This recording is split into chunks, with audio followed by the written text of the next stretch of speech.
Alright, today I'm going to be showing you guys my first place Ogdoadic deck profile. Now I've been playing this deck for about a year now, and I really think this is probably like the best list that I've been able to come up with so far.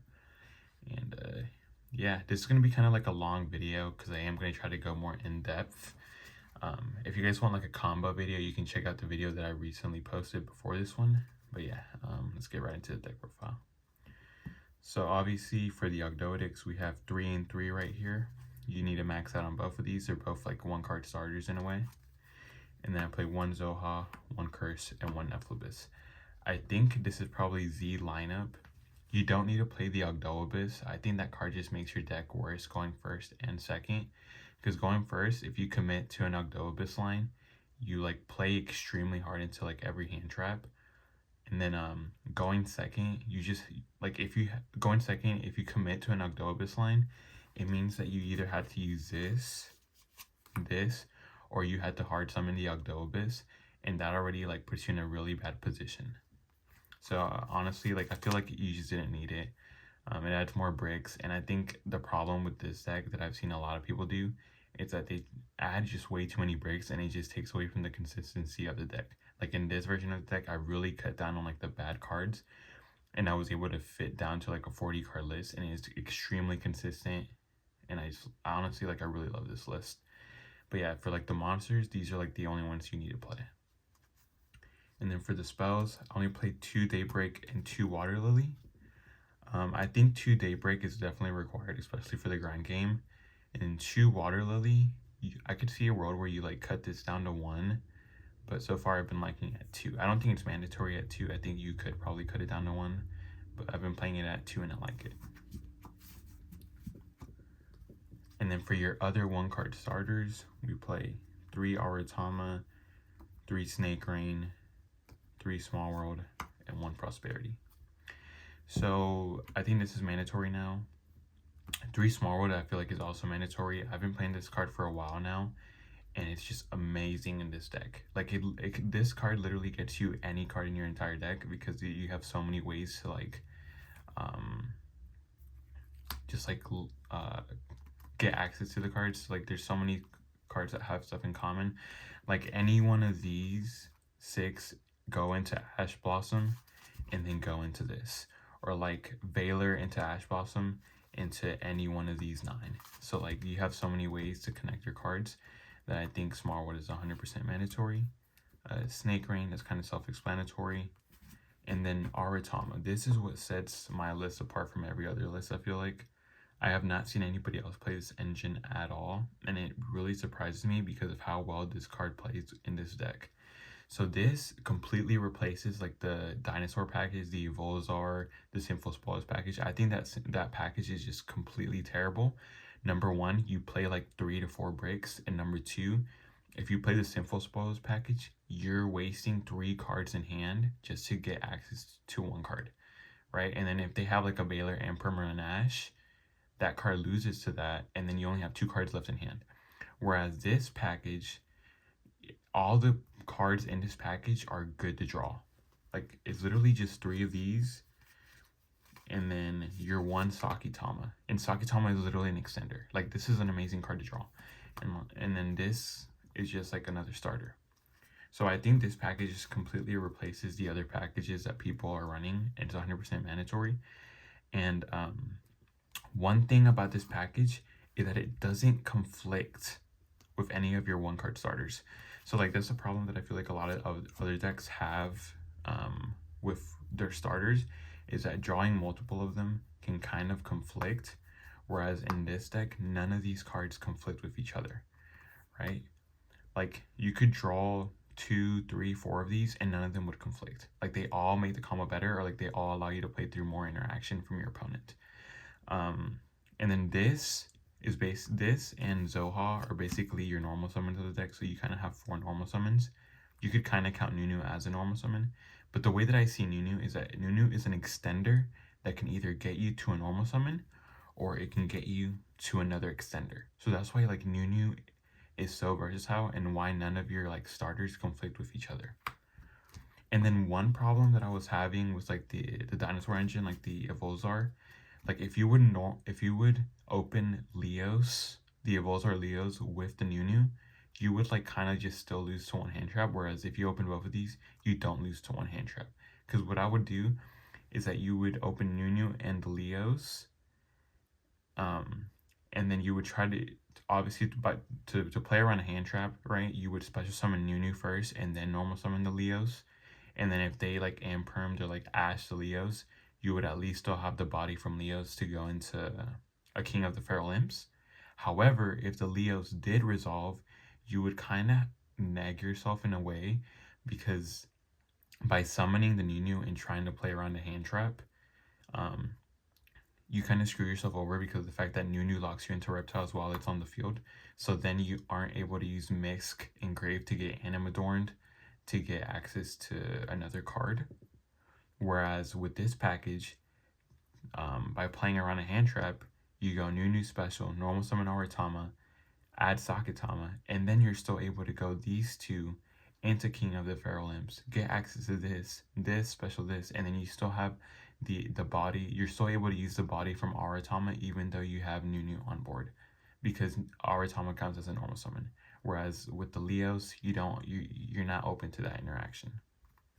So yeah, that's why I felt like Aratama is just way better. 0 breaks with this package. I absolutely love this package. I think this package is mandatory in this deck. And then for like extenders, you have the Therion, the Ragnarika, Kodal, Sakatama, and Sharon. And then the last two, and I guess like the engine requirements, you have Night Sword, Plague, and the Trap. So these 4 I think are probably mandatory. I just like this because like in some hands, if you draw like too many of like your mid draws, like this is a mid draw and this is a mid draw, it helps make more use of them. This can also trigger your Nephlibis. But I like this card. I've been liking it so far. Like I don't think it's mandatory. I think you could probably like cut this, maybe play like a Codby or something. But I've been liking it so far. And as for Sakatama, obviously a requirement for the Aratama. And then these, I think these two 100% mandatory. This is like, I guess it kind of does become mandatory because there are lines where if you get nibbed, having the 3rd extender definitely comes up because you probably like searched these two already. So having this definitely comes up. This is probably the MVP because of the interaction that this card has with Zoha. Because Zoha, if you read it, it just has to be sent from field to grave in order to trigger. And if you go this, equip the Zoha, and then like get rid of this on field, you'll then get to trigger your Zoha, and that comes up in the main combo that you do. So after that, I'll explain what I mean later by that. Whenever I show you guys like the typical end board that this deck goes for. But if you want like the combo video, you could probably check out the video that I uploaded before this. But yeah, these are the extenders, and then obviously this is part of the combo. This and this will get you to the Gen X level 10, which is basically an Appaloosa. So because you'll have all the attributes engraved, so you'll have 4 attributes engraved, and that gives you 4 negates. This card, I've thought about cutting this card before, but this is 100% required. Like this card is just amazing. Like this off of Snake Rain, or like this off at the end of your combo. This is 100% requirement. I absolutely love this card. This card does so much for this deck. And then I think playing the lock version is another requirement for the deck, just because of how versatile it is. Like I've seen people that attempt to like cut this out and just attempt to make a board instead, like the Lars, IP, a rank 8, something like that. But I think this is just 100% better because this doesn't play into talents or thrust at all. This gets you a Raigeki that then makes it so that your opponent can't activate monster effects, all while playing around talents and thrusts. So I think this version is 100% required. And like having this makes your deck just inherently way better going second, because it guarantees that you have a way to beat your opponent's follow-up. And then for non-engine, 3 Ash, 3 Veiler, 3 Bystials. I love Bystials in this deck. I think going second, they give you bodies, and then like being able to have Druid Swarm, and then like sending Druid Swarm away with like Curse. I think that's super nice. And there are times whenever you go first where they come up as extenders, so they're really nice. And I think honestly this is like a pretty like good spread for like the current meta. One thing about this deck is that you're kind of able to play like a lower non-engine count, like 9 hand traps. I feel like that was fine because of the amount of gas and like how versatile this deck is going second and how well it plays into a board. So just like having 1 hand trap along with like 5 like engine cards is a lot of the time more than enough than what you need to break your opponent's board. And one thing about this deck whenever you're going second is that you don't have to commit to like a specific combo line, right? Like you can literally just do stuff to like bait your opponent's interactions, and like the extra deck has like a lot of good utility. Like I have a lot of stuff in the extra deck that I'll get to that just help you break boards and that catch your opponents off guard. And another thing is that whenever you go second with this deck, you don't play with the intention to kill your opponent on the spot. You don't play into your opponent's board with the idea that you want to OTK them. You play with the idea that you want to guarantee that you end on the Cosmic Slicer log. If you end on the log, that guarantees that you beat your opponent's follow-up, which guarantees that you're able to OTK on the next turn. And this deck is 100% able to OTK, and because of the amount of follow-up that you give yourself. So that I think that's definitely one thing that sets this deck apart from like a lot of the other decks in the current format, is that like a bunch of the other decks, yes, they're able to push to a board, but what they aren't able to do is beat their opponent's follow-up. This deck can beat your opponent's follow-up. Yeah, that's it for the main deck. It's at 40 cards right now. I really like the way it is right now. I'm not entirely sure what I would change. I don't think it's like 100% set in stone, because I think with more cards coming out, there's definitely room for more innovation. But that's the current list that I'm at right now. And then for the extra deck, we play 1 Link Spider, mandatory, Dark, Nightmare Phoenix, and Sprint. So Sprint is part of the combo. The Sprint is what sends the Plague Spreader. Nightmare Phoenix over SP. So I chose this over SP.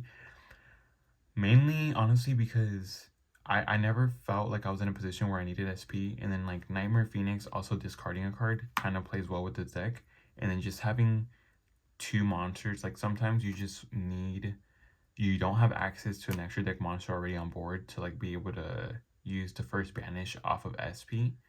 So just being able to like get rid of like your opponent's spells, like sometimes like having like your opponent having a birth can kind of screw you over. So being able to get over the birth without having like to commit to a play, I feel like was pretty nice. I guess you could kind of cut this for SP, but there's like no, if I'm being honest, I don't think there's room to have both SP and this in the extra deck. So I kind of just ended up choosing Phoenix. And it's been fine. Like honestly, there's never been a position where I miss SP. Like, and there's never been like a spot where Phoenix didn't fulfill what SP could have done in that moment. Dark, this card is just generically good. Link Spider, you need this for the combo. For the other links, you play the Haggard Lizardoids, Echidnia, and the Alien, along with Cosmic.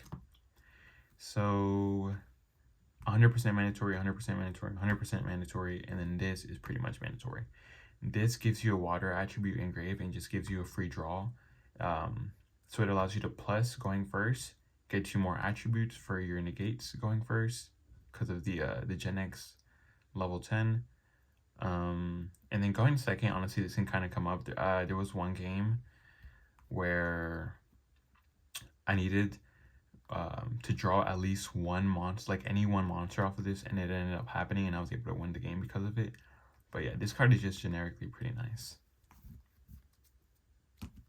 And then obviously this card is like MVP. This is what makes your deck so like, I guess, well positioned, because like a lot of the time your opponent just won't read your cards and they're not entirely sure what they're doing. And then like trap plus this, like it's just insane. It's like Baguska on crack that gives you also a Raigeki that also affects link monsters. Because like the trap places counters on everything your opponent will summon after the trap. So, and then this, any monster that your opponent controls with a counter, with the alien counter, can't activate. So the trap lasts for 3 of your opponent's turns. So for 3 entire turns, as long as this is face up on the field, your opponent cannot activate monster effects on the field. So like this card is just cracked. And then last link, access code. No explanation needed.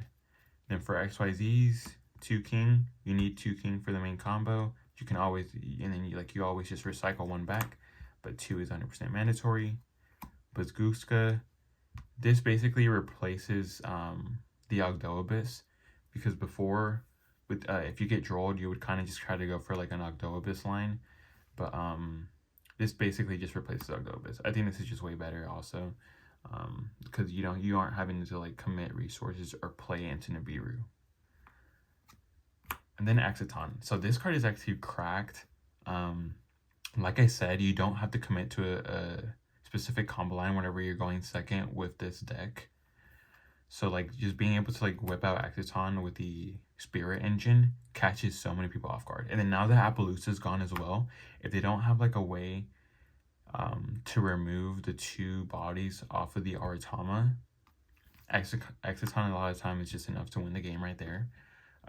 Because it, like, let's say you have 6 cards in hand, right? You go normal summon Aratama, add Sakatama, and then you normal summon the Sakatama, and then right, you have 2 level 4s on board, but you still have 5 cards in hand. Most often than not, your opponent is not going to interact with the 2 bodies because they still see 5 cards in hand, and they're afraid of like talents or thrust, and they're like, okay, I'll just let him commit a little bit longer. And then you whip out Exiton, and if they don't have a way to remove the body or like completely negate it, they're kind of just screwed, right? Because then you get to activate again because of the fact that this card is once per chain. But yeah, people forgot that this card exists. I think this card is amazing. I really like it. And then the last 2 cards, we have Dragite and then the Gen X. So this is part of your main combo. This is probably cuttable, but I have this because again, you have the water attribute. So you'll have this engraved, so this will be a live negate. And then the Reptilian level 4 in the main deck, that's also what gets you access to this. But I kind of just have this here because if I'm like kind of scared that they're going to go for a more board breaker approach, like going second post side, I try to end on this instead of this. And then like hopefully have like some back row set in case they open 2 board breakers instead of just 1. You could kind of cut it, but it definitely comes up, you know. I think it warrants a spot in the extra deck. Maybe you could side it, and then just put like an Underworld Goddess, but I don't think the Underworld Goddess is required. I think you have enough outs because of the trap. But yeah, I really like the extra deck right now. Not sure what I would change. But yeah, this card right here, this is the card that allows you to beat Nib, or like not necessarily beat it, but play through the Nib. So this is 100% required. And if you like want the line to beat Nib, I posted it in the video before this. So make sure you guys check out that combo video because I go pretty in depth on like how you play through the Nib and like different spots where if they Nib, how you play through it. But yeah, this card is what allows you to do it. And this card is also just cracked going second. This like no other deck has a link to that straight up says add any card in your deck. Any card in your deck. This card basically does that, and it's honestly cracked. But yeah, the main board that you end on is this. This was 1 material. Sprend. These 2. This is your main board. So you'll have 4 negates with this. Because you'll have a light, a dark, a water, and an earth attribute all engraved. You'll have this with 1 material. And like that's the crazy thing, like, right? You still have extra bodies. Like this deck has so much gas, so we're able to just keep this on board to turn our Sprite into an interruption. So like we have Sprite because we'll still have a material on this. We have a Raigeki because of the trap, tributing this. This is the alien that you tribute for the trap. So you have a Raigeki, 4 negates, a bounce, and then no monster effects on field. And that's pretty cracked. And like this board doesn't need to play into Thrust or Talents, which is just insane. And then for the side deck, this is kind of just like what is played at your locals. Like this side deck is built for my locals. I'm not sure what I would change for like a regional or something like that. I'm not entirely sure yet, but this is what I played. Played 3 Nib, 3 Troll, 3 Cosmic, 1 Harpies, 3 Solemn, Anti-Spell, and called by. I feel like I don't really need to explain anything here. Judgment, honestly, I'm kind of like meh on, because it kind of sucks versus like Tenpai, especially if they're still able to play through the Solemn, because you kind of put yourself in like a really easy position to get OTK'd. But yeah, D6 I sided in first into Tenpai.